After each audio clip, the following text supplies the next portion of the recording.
डुमरी विधायक जयराम महतो के आक्रामक तेवर के बाद अब कई लोग जयराम को अपने निशाने पर ले लिया है। यही वजह है कि अब जयराम महतो को Z+ श्रेणी की सुरक्षा देने की मांग उठने लगी है। और जिस तरह की हाल के दिनों में परिस्थिति बनी, चाहे विधायक श्वेता सिंह के समर्थकों के साथ नोकझोंक हो या फिर अचानक जब झारखंड पुलिस के कोई अधिकारी, कोई दरोगा नक्सल इलाके में जाने से डर रहा था, तो जयराम ने जान दांव पर लगाकर उस इलाके में पहुंच गए, डुमरी के ऊपरी घाट जहां पर एक हत्या हुई थी। इन तमाम चीजों को देखते हुए जो उनके लोग हैं, जो समर्थक है, जो पार्टी के पदाधिकारी है, वह चिंता में है और एक पत्र फिर से केंद्रीय गृह मंत्री अमित शाह को लिख दिया है। पत्र 25 मई यानी कि एक दिन पहले लिखा गया है, जिसमें बताया गया है कि झारखंड के डुमरी विधानसभा 33 के माननीय विधायक सह केंद्रीय अध्यक्ष JLKM पार्टी जयराम महतो को Z+ श्रेणी की सुरक्षा मुहैया होने के विलंब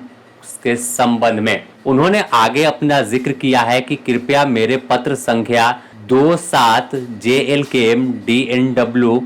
2025 जो 8 अप्रैल 2025 को लिखा गया था, उसके जो है रिपीट कर रहे हैं और उसी पत्र के आलोक में एक और पत्र लिख रहे हैं कि आप इस पर ध्यान दीजिए। आगे बताया गया है कि झारखंड राज्य के अति लोकप्रिय नेता और डुमरी के विधायक जयराम महतो को Z श्रेणी की सुरक्षा मुहैया कराने के संबंध में आपसे अनुरोध किया है।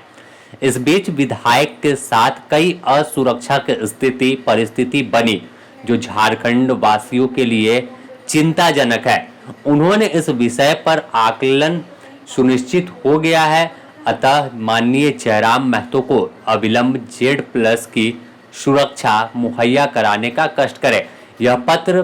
राजदेश रत्न के द्वारा लिखा गया है, जो केंद्रीय सचिव सह विधायक प्रत्याशी जो हैं वो धनबाद के रह चुके हैं। तो जयराम महतो को लेकर फिर से सुरक्षा को एक बड़ा सवाल खड़ा हुआ है। जिस तरह से हाल के दिनों में देखा गया कि आखिर प्रोटोकॉल के तहत ही जब कोई विधायक क्षेत्र भ्रमण करता है, क्षेत्र में जाता है और वो भी नक्सल वाला इलाका हो, तो वहां पर स्थानीय थाना जो है वो एस्कॉर्ट करती है, कोई पुलिस लाइन से जवानों को तैनात कर दिया जाता है कि विधायक जब उस इलाके में जाए, अति संवेदनशील इलाका जो है, तो वहां पर सुरक्षा उन्हें मुहैया कराया जाए। लेकिन